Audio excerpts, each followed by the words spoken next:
ಈಗ ಮುಂದಿನ topic biodiversity ಅಥವಾ ಏನ್ ಹೇಳ್ತೇವೆ ಜೀವ ವೈವಿಧ್ಯತೆ ಬಗ್ಗೆ. ಇದರಲ್ಲಿ ಈ ಪಾಠದಲ್ಲಿ ಈ ಕ್ಲಾಸಲ್ಲಿ ತೆಗೆದುಕೊಳ್ಳುವ ವಿಷಯಗಳು biological hotspot and it's criteria, India as A mega biodiversity nation, ಅಂದರೆ ಜೈವಿಕ ಹಾಟ್ಸ್ಪಾಟ್ಗಳು ಮತ್ತು ಅದರ ಮಾನದಂಡಗಳು, ಅತಿ ದೊಡ್ಡ ಜೀವ ವೈವಿಧ್ಯ ರಾಷ್ಟ್ರವಾಗಿ ಭಾರತ, ರಾಮ್ಸಾರ್ ಸೈಟ್ ಅಥವಾ ರಾಮ್ಸಾರ್ ತಾಣ, ಮತ್ತೆ ಸಾಧ್ಯ ಆದರೆ endangered, extinct, rare, vulnerable and endemic species, ಅಳಿವಿನಂಚಿನಲ್ಲಿರುವ, ಅಳಿದು ಹೋದ, ಅಪರೂಪದ, ದುರ್ಬಲ ಮತ್ತು ಸ್ಥಳೀಯ ಪ್ರಭೇದಗಳು.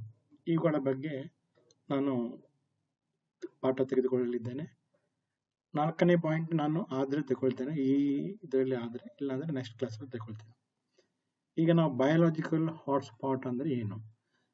ಬಯೋಲಾಜಿಕಲ್ ಹಾಟ್ಸ್ಪಾಟ್ ಟು ಕ್ವಾಲಿಫೈ, ಕನ್ನಡದಲ್ಲಿ ಹೇಳ್ತೇನೆ, ಜೀವ ವೈವಿಧ್ಯತೆಯ ತಾಣವಾಗಿ ಅರ್ಹತೆ ಪಡೆಯಲು ಒಂದು ಪ್ರದೇಶವು 2 ಕಟ್ಟುನಿಟ್ಟಾದ ಮಾನದಂಡಗಳನ್ನು ಪೂರೈಸಬೇಕು.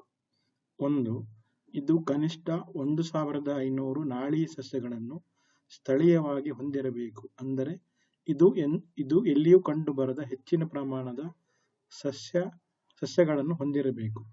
ಹಾಟ್ಸ್ಪಾಟ್ ಅನ್ನು ಬೇರೆ ರೀತಿಯಲ್ಲಿ ಹೇಳುವುದಾದರೆ ಭರಿಸಲಾಗದಿರುವಂತಹದ್ದು. ಅಂದರೆ ಏನು? ಈಗ ಇದರಲ್ಲಿ 2 ಟೆಕ್ನಿಕಲ್ ವರ್ಡ್ಸ್ ಇದೆ. ಒಂದು ಏನಂದ್ರೆ ನಾಳೀಯ ಸಸ್ಯಗಳು.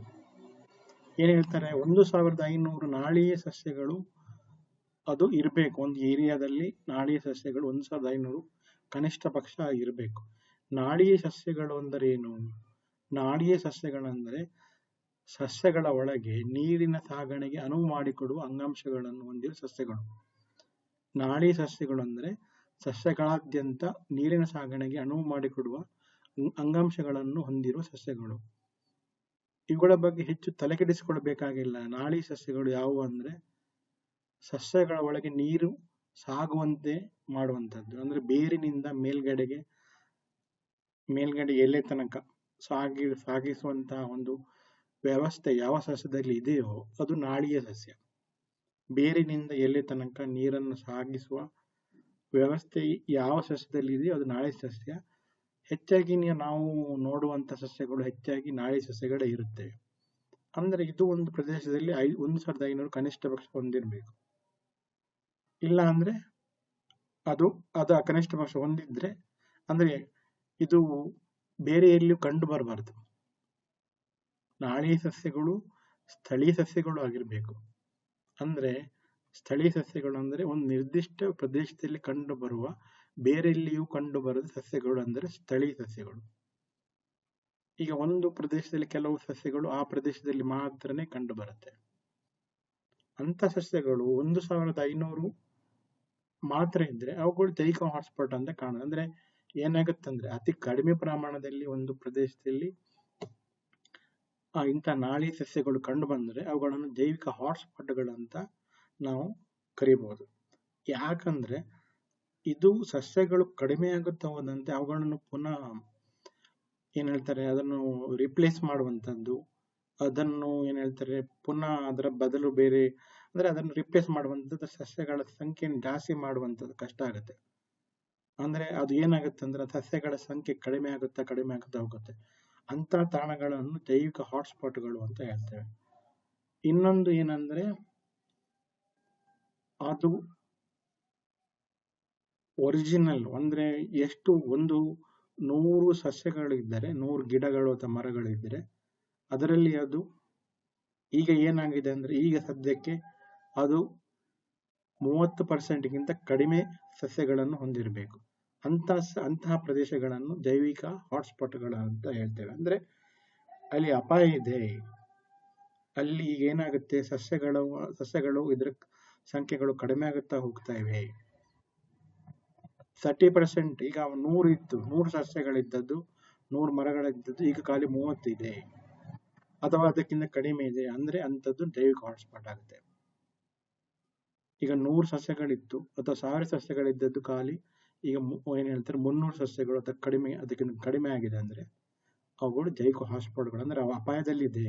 ಅದಕ್ಕೋಸ್ಕರ ಅವುಗಳನ್ನು ಜೈವಿಕ ಹಾಟ್ಸ್ಪಾಟ್ಗಳು ಅಂತ ನಾವು ಹೇಳ್ತೇವೆ. 1ನೇ ಪಾಯಿಂಟ್ ಯಾವುದು? ಅವು 1500 ನಾಳೀಯ ಸಸ್ಯಗಳು, ಅಂದ್ರೆ ಆ ನಾಳೀಯ ಸಸ್ಯಗಳು ಸ್ಥಳೀಯ ಸಸ್ಯಗಳು ಆಗಿರಬೇಕು. ಅಂದ್ರೆ ಆ ಪ್ರದೇಶಕ್ಕೆ ಮಾತ್ರ. ಅಂದ್ರೆ ಆ ಕೆಲವು ಸಸ್ಯಗಳು, ಕೆಲವು ಮರ ಗಿಡಗಳು ಬೇರೆ ಕಡೆಯಲ್ಲಿ ಬೆಳೆದಿರುವುದಿಲ್ಲ. ಬೇರೆ ಕಡೆಗಳಲ್ಲಿ ಅವುಗಳು ಬೆಳೆದಿದ್ರೆ ಅಂತಹಗಳನ್ನು ಹಾಟ್ಸ್ಪಾಟ್ಗಳು ಅಂತ ಹೇಳುವುದಿಲ್ಲ. ಒಂದು ಸಸ್ಯ ಈಗ ನಮ್ಮ ಊರಿನಲ್ಲಿ ಮಾತ್ರ ಬೆಳೆಯುವುದಾದ್ರೆ, ಒಂದು ನಾಳೀಯ ಸಸ್ಯ, ಕೆಲವೊಂದು 1500 ಎಷ್ಟೋ ನಾಳೀಯ ಸಸ್ಯಗಳು ನಮ್ಮ ಊರಿನಲ್ಲಿ ಮಾತ್ರ ಬೆಳೆಯುತ್ತೆ, ಬೇರೆ ಕಡೆ ಬೆಳೆಯುವುದಿಲ್ಲ, ಅವುಗಳ ಸಂಖ್ಯೆ ಕಡಿಮೆ ಇದೆ ಅಂತಾದ್ರೆ ಆಗ ಅದು ಜೈವಿಕ ಹಾಟ್ಸ್ಪಾಟ್ ಅಂತ ಆಗುತ್ತೆ. ಅಂದ್ರೆ 30%, ಮೊದಲ 100 ಇತ್ತು, ಈಗ 30%ಗಿಂತಲೂ ಕಡಿಮೆ, ಅಂದ್ರೆ 130ಕ್ಕಿಂತಲೂ ಕಡಿಮೆ ಸಂಖ್ಯೆ ಇದೆ ಇಲ್ಲಿ. ಅದನ್ನು ನಾವು ಜೈವಿಕ ಹಾಟ್ಸ್ಪಾಟ್ ಅಂತ ನಾವು ಹೇಳ್ತೇವೆ. ಮತ್ತೆ ಇದರಲ್ಲಿ ಕೆಲವೊಂದು ಸಂಗತಿಗಳನ್ನು ನೀವು ತಿಳಿದುಕೊಳ್ಬೇಕಾಗಿದೆ. ಒಂದೇನೆಂದ್ರೆ, ಈ ಜೈವಿಕ ಹಾಟ್ಸ್ಪಾಟ್ಗಳು ಅಥವಾ ಬಯೋಡೈವರ್ಸಿಟಿ, ಜೀವ ವೈವಿಧ್ಯ ಹಾಟ್ಸ್ಪಾಟ್ಗಳನ್ನು, ಬಯೋಡೈವರ್ಸಿಟಿ ಹಾಟ್ಸ್ಪಾಟ್ ಎಂಬ ಪದವನ್ನು ಸೃಷ್ಟಿಸಿದ್ದು ಬ್ರಿಟಿಷ್ ಜೀವಶಾಸ್ತ್ರಜ್ಞ ನಾರ್ಮನ್ ಮೈರ್ಸ್. ಇವನು 1988ರಲ್ಲಿ ಇದನ್ನು ಸೃಷ್ಟಿ ಮಾಡಿದ್ನು. ಮತ್ತೆ ಇದು ಕೆಲವು ವಿಷಯಗಳು ಮತ್ತೆ ಕೆಲವು ದಿನಗಳು ನಿಮಗೆ ಎಕ್ಸಾಮ್ ಪಾಯಿಂಟ್ ಆಫ್ ವ್ಯೂ ನಲ್ಲಿ, ಎಕ್ಸಾಮ್ನ ದೃಷ್ಟಿಯಲ್ಲಿ ಅಗತ್ಯ ಇದೆ. ಅಂದ್ರೆ 2010 ಅನ್ನು ವಿಶ್ವಸಂಸ್ಥೆಯು ಜೀವ ವೈವಿಧ್ಯತೆಯ ಅಂತಾರಾಷ್ಟ್ರೀಯ ವರ್ಷ ಎಂದು ಘೋಷಿಸಿತು. ಮತ್ತೊಂದು ನೆನಪಿನಲ್ಲಿಟ್ಕೊಳ್ಬೇಕಾದಂತಹ ಒಂದು ದಿನ ಏನಂದ್ರೆ, ಇದು ಕೂಡ ವಿಶ್ವಸಂಸ್ಥೆಯೇ ಘೋಷಿಸಿದ ದಿನ, ಜೈವಿಕ ವೈವಿಧ್ಯತೆಯ ಅಂತಾರಾಷ್ಟ್ರೀಯ ದಿನ, ಮೇ 22. ಇವುಗಳು ಒಂದು ಎಕ್ಸಾಮಿನೇಷನ್ ಪಾಯಿಂಟ್ ಆಫ್ ವ್ಯೂ ನಲ್ಲಿ ನಿಮಗೆ ಬಹಳ ಇಂಪಾರ್ಟೆಂಟ್ ಆಗ್ತದೆ. ಯಾಕಂದ್ರೆ ಕೆಲವೊಮ್ಮೆ ಕೇಳಬಹುದು, ಜೈವಿಕ ವೈವಿಧ್ಯತೆಯ ಅಂತಾರಾಷ್ಟ್ರೀಯ ದಿನ ಯಾವುದು ಎಂದು ಕೇಳಿದ್ರೆ ಮೇ 22 ಎಂದು ಉತ್ತರಿಸಬೇಕಾದದ್ದು ನಿಮ್ಮ ಮಾಡಬೇಕಾಗುತ್ತೆ.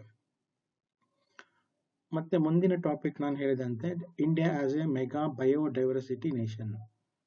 ಅಂದ್ರೆ ಮೆಗಾ ಬಯೋಡೈವರ್ಸಿಟಿ ನೇಷನ್ ಅಂದ್ರೆ ನಮ್ಮ ದೇಶದಲ್ಲಿ ಎಷ್ಟು ದೊಡ್ಡ ಪ್ರಮಾಣದಲ್ಲಿ ಬಯೋಡೈವರ್ಸಿಟಿ ಅಥವಾ ಜೀವ ವೈವಿಧ್ಯತೆ ಇದೆ ಎಂದು, ನಮ್ಮ ದೇಶದಲ್ಲಿ ಎಷ್ಟು ದೊಡ್ಡ ರೀತಿಯಲ್ಲಿ ಜೀವ ವೈವಿಧ್ಯತೆ ಇದೆ ಎಂಬುದನ್ನು ನಾವು ನೋಡಬೇಕಾಗಿರುವಂಥದ್ದು. ಎಷ್ಟು ದೊಡ್ಡ ಪ್ರಮಾಣದಲ್ಲಿ ಇದೆ ಅಂದ್ರೆ ನಮ್ಮನ್ನು ನಾವು ಅತಿ ದೊಡ್ಡ ಜೀವ ವೈವಿಧ್ಯ ರಾಷ್ಟ್ರವಾಗಿ ಪರಿಗಣಿಸಬೇಕಾಗತ್ತೆ. ಅಷ್ಟರ ಮಟ್ಟಿಗೆ ನಮ್ಮ ದೇಶದಲ್ಲಿ ಏನ್ ಹೇಳ್ತಾರೆ, ಜೀವ ವೈವಿಧ್ಯತೆ ಇದೆ. ಅದಕ್ಕೆ ಕೆಲವು ಅಂಕಿಅಂಶಗಳನ್ನು ನಾನು ಕೊಡ್ತಾ ಇದ್ದೇನೆ. ಇದನ್ನು ಜಸ್ಟ್ ಒಂದು ಏನ್ ಹೇಳ್ತಾರೆ ನೆನಪಿನಲ್ಲಿ ಇಟ್ಕೊಳ್ಳಿ, ನೋಡ್ಕೊಳ್ಳಿ. ಅಂದ್ರೆ ನಮ್ಮ ದೇಶ ಇಡೀ ವಿಶ್ವದ ಭೂ ಪ್ರದೇಶದಲ್ಲಿ 2.4% ಮಾತ್ರ ಇದ್ರೂ, ವಿಶ್ವದಲ್ಲಿ ದಾಖಲಾದ ಪ್ರಭೇದಗಳಲ್ಲಿ, ಅಂದ್ರೆ ಸ್ಪೀಸೀಸ್ ದಾಖಲಾದ ಪ್ರಭೇದಗಳಲ್ಲಿ, ಅಂದ್ರೆ ವಿಶ್ವದಲ್ಲಿ ಎಷ್ಟೋ ಮಿಲಿಗಟ್ಟಲೆ ಪ್ರಭೇದಗಳಿರ್ತವೆ, ಅದರಲ್ಲಿ 100ರಲ್ಲಿ 7ರಿಂದ 8% ನಮ್ಮ ದೇಶದಲ್ಲೇ ಇದೆ. ಅಂದ್ರೆ ಅಷ್ಟು ದೊಡ್ಡ ಮಟ್ಟದಲ್ಲಿ ನಾನು ಹೇಳ್ತಿರುವಂತದ್ದು ಪ್ರಾಣಿಗಳ ಅಥವಾ ಪಕ್ಷಿಗಳ ಅಥವಾ ಸಸ್ಯಗಳ ಸಂಖ್ಯೆ ಬಗ್ಗೆ ಹೇಳ್ತಾ ಇಲ್ಲ, ಸ್ಪೀಸೀಸ್. ಈಗ ಒಂದು ಕಾಗೆ ಒಂದು ಸ್ಪೀಸೀಸ್, ಕೋಗಿಲೆ ಒಂದು ಸ್ಪೀಸೀಸ್, ಗುಬ್ಬಚ್ಚಿ ಒಂದು ಸ್ಪೀಸೀಸ್, ಈ ತರ ಒಂದೊಂದು ಅದಕ್ಕೊಂದು ಸ್ಪೀಸೀಸ್. ಮಾನವ ಒಂದು ಸ್ಪೀಸೀಸ್. ಮಾನವನಲ್ಲಿ ಗಂಡು ಹೆಣ್ಣು ಬೇರೆ ಬೇರೆ ಸ್ಪೀಸೀಸ್ ಅಲ್ಲ, ಎರಡು ಒಂದೇ ಸ್ಪೀಸೀಸ್. ಅದಕ್ಕೆ ಸ್ಪೀಸೀಸ್ ಅಥವಾ ಪ್ರಭೇದಗಳು ಅಂತ ನಾವು ಹೇಳ್ತೇವೆ. ಇಂಥ ಎಷ್ಟೋ ಪ್ರಭೇದಗಳಲ್ಲಿ ನಮ್ಮ ದೇಶದಲ್ಲಿ 7ರಿಂದ 8% ನಮ್ಮ ದೇಶದಲ್ಲೇ ಇದೆ. ಮತ್ತೊಂದು ಅಂಕಿಅಂಶಗಳನ್ನು ಗಮನಿಸಿ, ವಿಶ್ವದಲ್ಲಿ ದಾಖಲಾದ ಇದರಲ್ಲಿ ಸೂಕ್ಷ್ಮಜೀವಿಗಳಲ್ಲಿ 9% ನಮ್ಮ ದೇಶದಲ್ಲಿ ಇದೆ. ಅಷ್ಟರ ಮಟ್ಟಿಗೆ ನಮ್ಮ ದೇಶ ಏನ್ ಹೇಳ್ತಾರೆ, ಒಂದು ಬಯೋಡೈವರ್ಸಿಟಿ ಅಂದ್ರೆ ನಮ್ಮ ಜೀವ ವೈವಿಧ್ಯತೆ ತಾಣವಾಗಿ ನಮ್ಮ ದೇಶ ಇದೆ.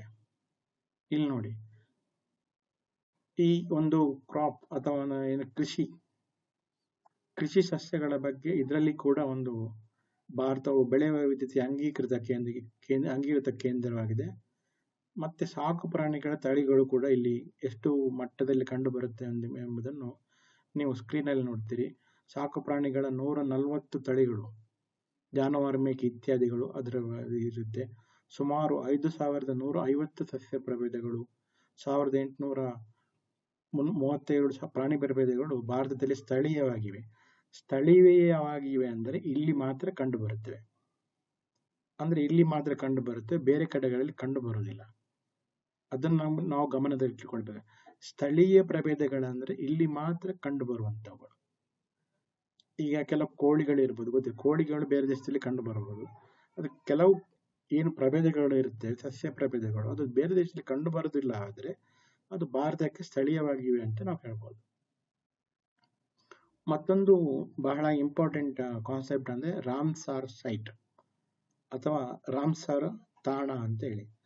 ಇದು ಒದ್ದೆನೆಲ ಅಥವಾ ಏನ್ ಹೇಳ್ತಾರೆ ವೆಟ್ಲ್ಯಾಂಡ್, ಒದ್ದೆನೆಲ ಅಥವಾ ವೆಟ್ಲ್ಯಾಂಡ್ ಸಂರಕ್ಷಣೆಗಾಗಿ ಒಂದು ರಾಷ್ಟ್ರೀಯ ಮತ್ತು ಅಂತಾರಾಷ್ಟ್ರೀಯ ಮಟ್ಟದಲ್ಲಿ ಆಗಿರುವಂತಹ ಒಂದು ಏನ್ ಹೇಳ್ತಾರೆ ಕನ್ವೆನ್ಷನ್, ಟ್ರೀಟಿ ಅಥವಾ ಒಪ್ಪಂದ ಅಂತ ಹೇಳ್ಬೋದು. ಇದು ಒದ್ದೆನೆಲದ ಸಂರಕ್ಷಣೆಗಾಗಿ ಇರುವಂತಹ ಒಂದು ಟ್ರೀಟಿ ಅನ್ನು ಹೇಳ್ತಾರೆ. ಇದನ್ನು ಟ್ರೀಟಿ ಅಥವಾ ಒಪ್ಪಂದ ಅಂತ ಹೇಳ್ಬೋದು. ಇದು 1975ರಲ್ಲಿ ಜಾರಿಗೆ ಬಂತು. ಮತ್ತೆ ಯುನೆಸ್ಕೋ ಇದರ ಹಿಂದೆ ಯುನೆಸ್ಕೋದ ಪಾತ್ರ ತುಂಬಾ ಇದೆ. ಇದು ರಾಮ್ಸಾರ್ ಸೈಟ್ ಬಗ್ಗೆ ಹೇಳುವಂತದ್ದು. ರಾಮ್ಸಾರ್ ಕನ್ವೆನ್ಷನ್ ಅಂದ್ರೆ ಇದರ ಅಡಿಯಲ್ಲಿ ಅಂತಾರಾಷ್ಟ್ರೀಯ ಪ್ರಾಮುಖ್ಯತೆಯನ್ನು ಹೊಂದಿರುವ ಒದ್ದೆನೆಲ ತಾಣಕ್ಕೆ ಇರುವ ಹೆಸರು. ಈಗ ಕೆಲವು ಒದ್ದೆನೆಲ ತಾಣ ಅಥವಾ ವೆಟ್ಲ್ಯಾಂಡ್ ತಾಣಕ್ಕೆ ರಾಮ್ಸಾರ್ ಸೈಟ್ ಅಂತ ಹೇಳಿ ಕೊಡ್ತಾರೆ. ಈ ರಾಮ್ಸಾರ್ ಸೈಟ್ ಅಂತ ಯಾವ ತಾಣಕ್ಕೆ ಕೊಡ್ತಾರೆ, ಯಾಕಂದ್ರೆ ರಾಮ್ಸಾರ್ ಸೈಟ್ ಅಂತ ಹೇಳಿ ಯಾವುದಕ್ಕಾದ್ರೂ ಒಂದು ಅದಕ್ಕೆ ಸಿಕ್ಕಿದ ಮುಂದೆ ಹೇಳ್ತೇನೆ ನಾನು ಯಾಕೆ ಅದು ಇಂಪಾರ್ಟೆಂಟ್ ಅಂತ ಹೇಳಿ. ಈಗ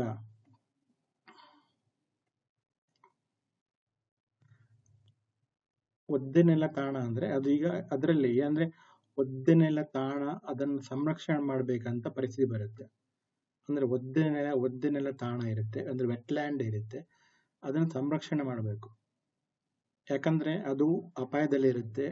ಅದರಲ್ಲಿ ಇರುವಂತಹ ಜೀವ ವೈವಿಧ್ಯತೆ, ಜೀವಿಗಳು, ಸೂಕ್ಷ್ಮ ಜೀವಿಗಳು, ಪ್ರಾಣಿಗಳು, ಎಲ್ಲವೂ ಸಸ್ಯಗಳು ಅಪಾಯದಲ್ಲಿ ಇರುತ್ತವೆ. ಹಾಗಾಗಿ ಅದಕ್ಕೆ ಏನ್ ಹೇಳ್ತಾರೆ ರಾಮ್ಸಾರ್ ಸೈಟ್ ಅಂತ ಹೇಳಿ, ರಾಮ್ಸಾರ್ ತಾಣ ಅಂತ ಹೇಳಿ ಅದನ್ನು ಏನ್ ಹೇಳ್ತಾರೆ. ಈಗ ನೀವು ಯುನೆಸ್ಕೋ ಹೆರಿಟೇಜ್ ಅಂತ ಹೇಳ್ತಾರೆ. ಈಗ ಕೆಲವು ಪ್ರದೇಶಗಳನ್ನು ಯುನೆಸ್ಕೋ ಹೆರಿಟೇಜ್ ತಾಣ ಅಂತ ಹೇಳ್ತಾರೆ. ಯಾಕಂದ್ರೆ ಅದು ಯುನೆಸ್ಕೋ ಹೆರಿಟೇಜ್ ತಾಣ ಅಂತ ಅದಕ್ಕೆ ಒಂದು ಇದು ಪದ ಸಿಕ್ಕಿಬಿಟ್ರೆ ಏನಾಗುತ್ತೆ ಅಂದ್ರೆ ಅದನ್ನು ನಾವು ಸಂರಕ್ಷಣೆ ಮಾಡಬೇಕು. ಈಗ ವೆಸ್ಟರ್ನ್ ಘಾಟ್ಗಳಿಗೆ ಅಂಥದ್ದೆಲ್ಲ ಅಂದ್ರೆ ಯುನೆಸ್ಕೋ ಹೆರಿಟೇಜ್ ಕೆಲವು ತಾಣಗಳಿಗೆ ಹೆರಿಟೇಜ್ ತಾಣಗಳು ಅಂತ ಹೇಳುವಂಥದ್ದು ಇರುತ್ತೆ. ಯಾಕಂದ್ರೆ ಆ ಪ್ರದೇಶವನ್ನು ಎಲ್ಲರೂ ಗಮನದಲ್ಲಿ ಇಟ್ಕೊಳ್ಬೇಕು. ಆ ಪ್ರದೇಶವನ್ನೆಲ್ಲ ಗಮನದಲ್ಲಿ ಇಟ್ಕೊಳ್ಬೇಕು, ಅದನ್ನು ಸಂರಕ್ಷಣೆ ಮಾಡಬೇಕು. ಯಾಕಂದ್ರೆ ಸಂರಕ್ಷಣೆ ಅಂದ್ರೆ ಆ ಒದ್ದೆನೆಲ ಅಥವಾ ವೆಟ್ಲ್ಯಾಂಡ್ ಅಪಾಯದಲ್ಲಿದೆ, ಅದರಲ್ಲಿರುವ ಒಂದು ಜೀವ ವೈವಿಧ್ಯತೆ ಅಪಾಯದಲ್ಲಿದೆ, ಆದ್ರಿಂದ ಸಂರಕ್ಷಣೆ ಮಾಡಬೇಕು. ಈ ಉದ್ದೇಶದಿಂದ ಕೆಲವು ವೆಟ್ಲ್ಯಾಂಡ್ಗಳನ್ನು ಏನ್ ಹೇಳ್ತಾರೆ ಒಂದೊಂದು ರಾಮ್ಸಾರ್ ತಾಣ ಅಂತ ಹೇಳಿ ಹೇಳ್ತಾರೆ. ಒಂದು ವೆಟ್ಲ್ಯಾಂಡಿಗೆ ಒಂದು ವೆಟ್ಲ್ಯಾಂಡ್ ಅಥವಾ ಒಂದು ಒದ್ದೆನೆಲಕ್ಕೆ ರಾಮ್ಸಾರ್ ತಾಣ ಅಂತ ಹೇಳಿ ಒಂದು ಹೆಸರು ಕೊಟ್ಬಿಟ್ರೆ ಅದು ಅಂತಾರಾಷ್ಟ್ರೀಯ ಮಟ್ಟದಲ್ಲಿ ಅದು ಏನ್ ಹೇಳ್ತಾರೆ ಗಮನ ಸೆಳೆಯುತ್ತೆ. ಅಂದ್ರೆ ಎಲ್ಲರೂ ಅದರ ಬಗ್ಗೆ ಸಂರಕ್ಷಣೆ ಬಗ್ಗೆ ಹೆಚ್ಚು ಕಾಳಜಿ ವಹಿಸ್ತಾರೆ. ಇದು ಅದರ ಉದ್ದೇಶ. ಈಗ ನಮ್ಮ ದೇಶದಲ್ಲಿ 41 ರಾಮ್ಸಾರ್ ತಾಣಗಳಿವೆ. ಸದ್ಯಕ್ಕೆ ಕರ್ನಾಟಕದಲ್ಲಿ ರಾಮ್ಸಾರ್ ತಾಣಗಳು ಇಲ್ಲ. ಆದ್ದರಿಂದ ಏನ್ ಮಾಡಿದ್ದಾರೆ ಅಂದ್ರೆ ಬೆಲ್ಲಂದೂರು ಮತ್ತೆ ವರ್ತೂರು ಸರೋವರ ಮತ್ತೆ ಅಘನಾಶಿನಿ ಅಲ್ಲಿ ಇರುವಂತಹ ಒದ್ದೆನೆಗಳು ಒಟ್ಟಿಗೆ ಒಂದು ಕರ್ನಾಟಕದಲ್ಲಿ 14 ಒದ್ದೆನೆಗಳನ್ನು ಏನು ಹೇಳ್ತಾರೆ ಐಡೆಂಟಿಫೈ ಮಾಡಿಕೊಂಡು ಗುರುತಿಸಿಕೊಂಡು ಅದಕ್ಕೆ ರಾಮ್ಸಾರ್ ಸೈಟ್ ಅಂತ ಹೇಳಿ ಸ್ಥಾನಮಾನ, ರಾಮ್ಸಾರ್ ತಾಣ ಅಂತ ಹೇಳಿ ಅದಕ್ಕೊಂದು ಸ್ಥಾನಮಾನ ಸ್ಟೇಟಸ್ ಕೊಡುವ ಪ್ರಯತ್ನವನ್ನು ಕರ್ನಾಟಕ ಗೌರ್ಮೆಂಟ್ ಮತ್ತು ಸೆಂಟ್ರಲ್ ಗೌರ್ಮೆಂಟ್, ಕೇಂದ್ರ ಸರ್ಕಾರ ಮತ್ತು ರಾಜ್ಯ ಸರ್ಕಾರ ಇದರ ಪ್ರಯತ್ನದಲ್ಲಿ ಇದೆ. ಈಗ ನಿಮಗೆ ಒದ್ದೆನೆಲ ಅಂತ ಹೇಳಿದ್ರೆ ಯಾವುದಂತ ನಿಮಗೆ ಗೊತ್ತಾಗ್ಬೋದು. ಯಾಕಂದ್ರೆ ಬೆಲ್ಲಂದೂರು ಮತ್ತೆ ವರ್ತೂರು ಇದು ಬೆಂಗಳೂರಿನಲ್ಲಿ ಸುತ್ತಮುತ್ತ ಬೆಂಗಳೂರಿನಲ್ಲಿ ಇರುವಂತದ್ದು. ಆದ್ರಿಂದ ನಿಮಗೆ ಒದ್ದೆನೆಲ ಅಥವಾ ವೆಟ್ಲ್ಯಾಂಡ್ ಅಂತ ಹೇಳಿದ್ರೆ ಏನಂತ ಗೊತ್ತಾಗ್ಬೋದು. ಅಂದ್ರೆ ಇದನ್ನು ಸಂರಕ್ಷಣೆಗೋಸ್ಕರ ಮಾಡಿರುವಂತದ್ದು. ಅದಕ್ಕಾಗಿ ನಾನು ಭಾರತದ ರಾಮ್ಸಾರ್ ಸೈಟ್ ಅಥವಾ ಭಾರತದ ರಾಮ್ಸಾರ್ ತಾಣಗಳನ್ನು ಮಾತ್ರ ಹೆಸರಿಸಿದ್ದೇನೆ. ಬಹುಶಃ ನಾನು ಇಲ್ಲಿ ನಿಲ್ಲಿಸೋದು ಸರಿ ಅಂತ ಕಾಣುತ್ತೆ. ವಿಡಿಯೋ ಈಗಾಗಲೇ 15 ನಿಮಿಷದ ತನಕ ಆಗಿದೆ. ನಾನು ಇಲ್ಲಿಗೆ ನಿಲ್ಲಿಸ್ತೇನೆ. ನೆಕ್ಸ್ಟ್ ನಾವು ಹೋಗಿರುವಂತದ್ದು ಅದು ಎಂಡೇಂಜರ್ ಸ್ಪೀಸೀಸ್ ಮತ್ತೆ ಏನು ಹೇಳ್ತಾರೆ ರ್ಯಾರ್ ಸ್ಪೀಸೀಸ್, ಎಕ್ಸ್ಟಿಂಕ್ಟ್ ಸ್ಪೀಸೀಸ್ ಅಂದರೆ ಅಳಿದು ಹೋದ ಮತ್ತೆ ಅಪಾಯದಲ್ಲಿರುವಂತಹ ಅಳಿವಿನಂಚಿನಲ್ಲಿರುವಂತಹ ಜೀವಿಗಳ ಬಗ್ಗೆ ನಾವು ಮುಂದಿನ ಪಾಠದಲ್ಲಿ ತಿಳಿದುಕೊಳ್ಳಲಿದ್ದೇವೆ.